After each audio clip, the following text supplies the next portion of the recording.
Our first presenter in this session is Robert Blythman. He's Exploration Manager for DiscoverCo. He'll be speaking on systematic exploration delivering Zambian-style copper on the Stuart Shelf. Oh, where's Robert gone? There he is. He's ready to come up. Thanks, Robert.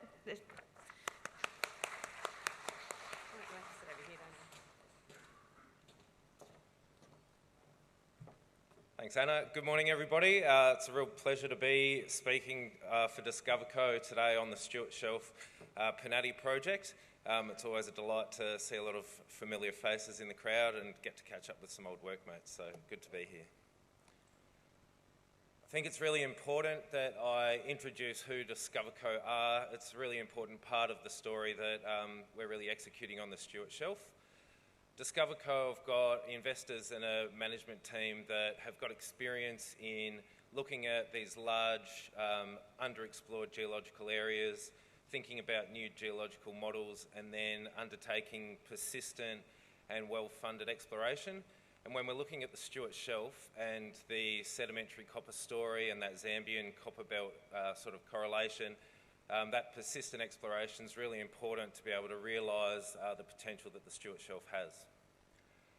We're very fortunate to have the leadership of Stuart Bull and Ross Large from a technical perspective. They've got vast experience in the Zambian copper belt itself and that sort of sediment-hosted copper mineralisation, and experience in black shale geochemistry, pyrite geochemistry that's really helped push this project forward from a technical perspective. Why we think the Stuart Shelf has the potential to be similar to the Zambian copper belt is we've got the right geochemistry, we've got the right sediments, and we've really got a nice source of copper sitting underneath it. And when we look at the exploration that's been conducted in the Tapley Hill Formation to date, we feel like the key areas that really hold the potential for big copper tonnages haven't really been tested adequately. So we think that we're really going to be moving from the left-hand side of the slide and starting to discover these multi-million tonnes of contained copper resources as we progress with our exploration. DiscoverCo has been pretty assertive in picking up ground across the Stuart Shelf. So we've got over 8,000 square kilometres of ground in what we think are the most prospective parts of the Tapley Hill Formation. And that large ground holding is really important for DiscoverCo to be able to conduct that persistent exploration and really test a large regional model in a really effective way. We believe that if that land holding was less significant, then you wouldn't be able to really test that region systematically, and it would probably hamper the progress of exploration. And you can see when we look at sort of the peers on the Stuart Shelf in terms of ground holding, it really is a significant part of what we're doing. So to talk about what we've been taking on in the field over the last couple of years, we've done a field soil program that's tested over 1,500 square kilometres of ground, and that's been really beneficial to start delineating some of our high priority targets. Our RC drilling is almost 200 holes in the ground over the last few years, and what's been interesting to see is that as our exploration's progressed, those depth of holes have started to get a little bit shallower as we're really targeting those areas where exploration can be a bit more economic, and the potential to really translate these deposits into something from a production perspective. Those shallower depths are really conceptually going to be a lower cost thing to get into production. We've completed some diamond drilling that's been really beneficial in understanding a little bit more detail around our sediments, and the work that the Geological Survey has done over the Stuart Shelf over the last few years has been really informative to us. So we're really appreciative of their work and how that's helped facilitate the project progressing. And I think one of the really important things for us has been engaging with our stakeholders in the field, and notably with the Kukatha in the area. So we've been out in the field conducting a significant cultural heritage clearance, and it's been really good for us to be able to conduct that in a significant and meaningful way with the Kukatha out in the field, and really take them on the journey with us from exploration through to production from a really early stage. and we really value their input into our exploration process, and we just really enjoy their company out in the field as well. When we're comparing the Zambian copper belt to the Stuart Shelf, we're really looking at these deep basins, and we're really looking on the margins of these basins where we've got black shales in the deeper parts, and we're transitioning up into those basin margins. So the image on the right-hand side here is of the Zambian copper belt, and we're really interested in those the yellow areas on the map there, and you can see on the Zambian copper belt there's all of those red areas of the copper mineralisation, and they're all within or adjacent to those transitional zones. When we compare it to the Stuart Shelf on the other image, while there's no red on that image just yet, we are expecting that over the next couple of years of our exploration, that yellow transitional zone on the margin of the basin should be coming up with a lot of that significant copper mineralisation. So looking at both of these in a comparative section, what we're looking at when I'm talking about that transitional zone is those areas on the margin of the basin where we've still got a little bit of that reduced component that allows for the copper to drop out of solution. But what we're really looking for is the permeability that comes by being higher up in the basin. So we've got more of a sandy component, we've got a little bit of structural reworking on the basin that's really facilitating thick intercepts of copper to be precipitated out, rather than these veneers of mineralisation where the redox is still happening on the margins of the Tapley Hill, but it just doesn't have the ability to get through because of its impermeability.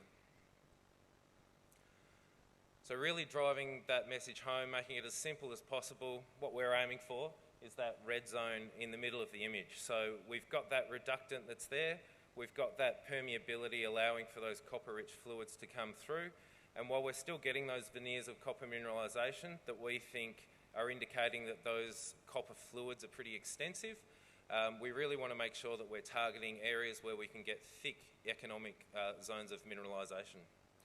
We do have a little bit of mineralisation sitting in the shallower parts of the system where we've got a little bit more carbonate, and we think that that's more structurally driven, and interestingly we are seeing a little bit of variability in our sulphide speciation between the two areas. I'll just also point out that we do have that Whyalla formation sitting above it. Geochemically, it's relatively inert and permeable, and that's important when we're talking about our soil program that we've undertaken.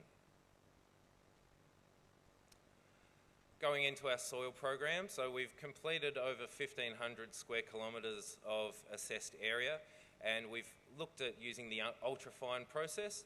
We've liked the ultrafine process because we thought it would have the ability to see through a thick amount of overburden, and what we've seen is because we've got that relatively inert Whyalla sandstone sitting above the Tapley Hill, we think that we're getting a good geochemical expression coming from these lower depths up to the surface effectively. And to put it into context, our main sort of target area is 50 to 100 metres of depth is not uncommon, and we're getting what looks like a really good response from the Tapley Hill without any interference in between. We've generated half a dozen major copper prospects that we're really keen to follow up, and looking at the raw copper results has been really good as a first pass from those ultrafine results. We haven't just looked at the copper results. We've looked at some lithochem assessments, and we've looked at our pathfinder elements and a few different cluster score techniques. And what's been really beneficial and validating for this is that we're getting the same style, the same sort of areas for our target. So it's really validating that we think that the targeting through that ultrafine methodology is really robust and gives us confidence to explore into these target areas with our drilling coming up. So this is a section, I'll just go back a slide just to put this into context, so I'm just talking about this Panatti South area here that we've been completing some drilling on the next slide. So this is a slide, a section facing roughly to the northeast through Panatti South. And what's important here is that we're seeing those veneers of copper mineralisation at the top and the base of the Tapley Hill. But when we're getting into that transitional zone, we're getting thicker and higher grades of copper mineralisation. So it's really bearing out the model being successful, and gives us confidence as we keep progressing our exploration that our model should continuing showing up results like this. It's interesting that we are getting sulphide zonation throughout the transitional zone, so we're getting more chalcocite at the top and the base of the Tapley Hill Formation, and as we get into the centre of that transitional zone, we're getting more chalcopyrite zoning into pyrite, and we think that's probably related to variations in the amount of fluid that's come through the system. When we look at that same Panatti South area, these images are facing to the northwest, and we've got some structure that we've sort of defined through our RC drilling. And these structures are lining up with the Gardner Dyke Swarm, and we think that there's reactivation in this orientation that has really promoted the copper mineralisation coming up through these structures. And while these faults are modelled being vertical at the moment, we are seeing some talus flow being defined with the drilling as we get more information. And we think that that's driving a higher amount of permeability, as well as having those conduits for the fluid to come up through that oxidised Pandora formation. What's interesting here is that we're still seeing that mineralisation at the top and the base of the Tapley Hill Formation, and on one side, at the high side of these faults, we seem to be getting a little bit more chalcopyrite, and in the lower parts of the grabens, we're getting more chalcocite mineralisation. So we've got a bit more to understand about the system, but we are seeing that there's some variability, but it's all pointing towards some really strong copper mineralisation, which is fantastic. Stepping across on the larger image on that side, where we've got that more extensive fault, we've got about 500 metres between those two drill holes, and we're really pleased to see that we've still got that Tapley Hill copper mineralisation at the top and the base, and as we're getting closer to that fault, we're seeing thicker intercepts of anomalous copper.